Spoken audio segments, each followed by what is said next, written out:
ನಮಸ್ಕಾರ, ನೀವು ನೋಡ್ತಾ ಇದ್ದೀರಾ ನ್ಯೂಸ್ ಫಸ್ಟ್ ಲೈವ್. ನಾನು ಮಧುಸೂದನ್. ಮೊದಲಿಗೆ ಹೆಡ್ಲೈನ್ಸ್. ರಾಜ್ಯಕ್ಕೆ ಅನ್ಯಾಯವಾದ್ರೆ ನಾವು ಬಾಯಿ ಮುಚ್ಕೊಂಡಿರ್ಬೇಕಾ? ನಾನು ಸುಳ್ಳು ಹೇಳ್ತೀನಿ ಅಂತಾದ್ರೆ ರಾಜಕೀಯ ಬಿಟ್ಬಿಡ್ತೀನಿ. ದಾವಣಗೆರೆಯಲ್ಲಿ ಸಿಎಂ ಸಿದ್ದರಾಮಯ್ಯ ಸವಾಲ್.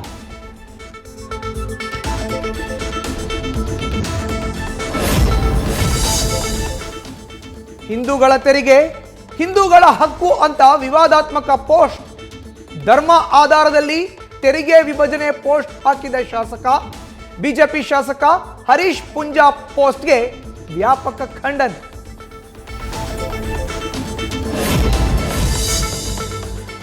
ಗುತ್ತಿಗೆದಾರರ ಸಂಘದ ರಾಜ್ಯಾಧ್ಯಕ್ಷ ಕೆಂಪಣ್ಣ 40% ಕಮಿಷನ್ ಆರೋಪ. 40% ಭ್ರಷ್ಟಾಚಾರ ಇದ್ದರೆ ದಾಖಲೆ ನೀಡಲಿ. ನಾಗಮೋಹನ್ ದಾಸ್ ಕಮಿಟಿಗೆ ದೂರು ಕೊಡಲಿ ಎಂದ ಸಿಎಂ ಸಿದ್ದರಾಮಯ್ಯ.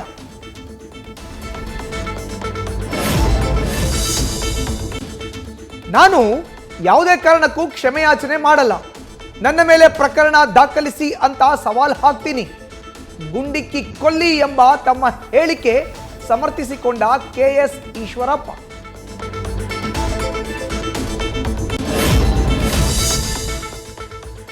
ಮನೆಗೆ ಕರೆಸಿಕೊಂಡು ಶಿಕ್ಷಕಿಗೆ ಶಿಕ್ಷಕನ ಪ್ರೇಮ ಪಾಠ. ಶಿಕ್ಷಕನ ಪತ್ನಿ ಕೈಗೆ ರೆಡ್ ಹ್ಯಾಂಡ್ ಆಗಿ ಸಿಕ್ಕಿಬಿದ್ದ ಜೋಡಿ. ತುಮಕೂರು ಜಿಲ್ಲೆಯ ದಸೂಡಿ ಗ್ರಾಮದಲ್ಲಿ ನಡೆದ ಘಟನೆ.